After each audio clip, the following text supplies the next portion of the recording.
কাণ্ডটা তো তোমরা দেখলেই, ওর আদর আর আহ্লাদের কোনো শেষ নেই। এখন আবার স্টেজে উঠে সবাইকে ডান্স দেখাচ্ছে। তারপরে না সবার সঙ্গে দেখা হচ্ছিল বলে ফটো তুললাম। এটা আমার বড় মামা শ্বশুরের মেয়ে নাতাশা, আর এখানে আমার দুই মামি শাশুড়ি। দেখা হলেই তো মজার ইয়ার্কি শুরু হয়ে যায়, তাই হাসছিলাম। আর এটা আমার বড় মামি শাশুড়ি। অবশেষে স্টেজটা ফাঁকা পেয়ে এখানে আমরা সবাই মিলে ফটো তুলতে চলে এসেছি। আজকে বর বউকে কেমন লাগছে তোমরা জানিও।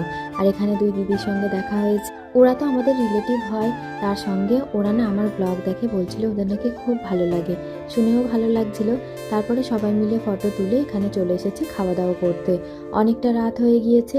এখানে প্রত্যেকে আমার দেওর হয়, আর ওরা না প্রত্যেক বিয়ে বাড়িতে সব ভাইয়েরা মিলে একসঙ্গে খাওয়া দাওয়া করতে বসে। আজকে না অনেক দিন পর প্রত্যেকের সঙ্গে দেখা হলো।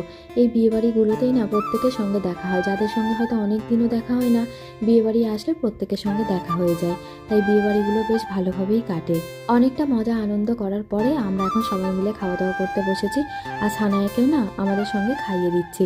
আগে তো একেবারেই বাইরের খাবার খাওয়ানো যেত না, তবে এখন একটু অভ্যাস করিয়েছি, না হলে না কোথাও গেলে খুব সমস্যায় পড়ে যাই। একদিকে আমার দেওরেরা সানায়ার পাপা বসেছে খেতে, আর একদিকে আমরা বসেছি সবাই মিলে। আর ইনি হলো আমাদের সবার বড় দাদা। খাওয়া দাওয়া সেরে আবার সবাই মিলে চলে এসেছি ফটো তুলতে।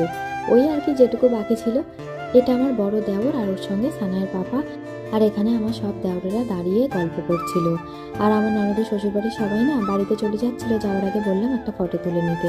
আর এটা হলো আমার বড় যা, তবে ও আমার থেকে অনেক ছোট। আমরা দুজন মিলে না একটু মজা করছিলাম। তারপরে এখানে এই যে ভাইদের আর গল্প আড্ডা শেষ হচ্ছিল না। আমি সানায়ের পাপাকে বলছিলাম যে অনেকটা রাত হয়ে গেছে, এবার ফিরে যেতে হবে। আর বাড়ির বাচ্চাগুলো তো বিয়ে বাড়িতে সব থেকে বেশি মজা করেছে। এখানে আমার সব দেওরের ছেলেমেয়েরা, আর সানায় তো ওদেরকে পেয়ে এত মজা পাচ্ছিল কি বলবো। তবে রাত অনেক হলো, এবার ফিরে যেতে হবে বাড়িতে। তাহলে বন্ধুরা, ব্লগটা কেমন লাগলো জানিও, আর অবশ্যই পেজটাকে তোমরা ফলো করে দিও।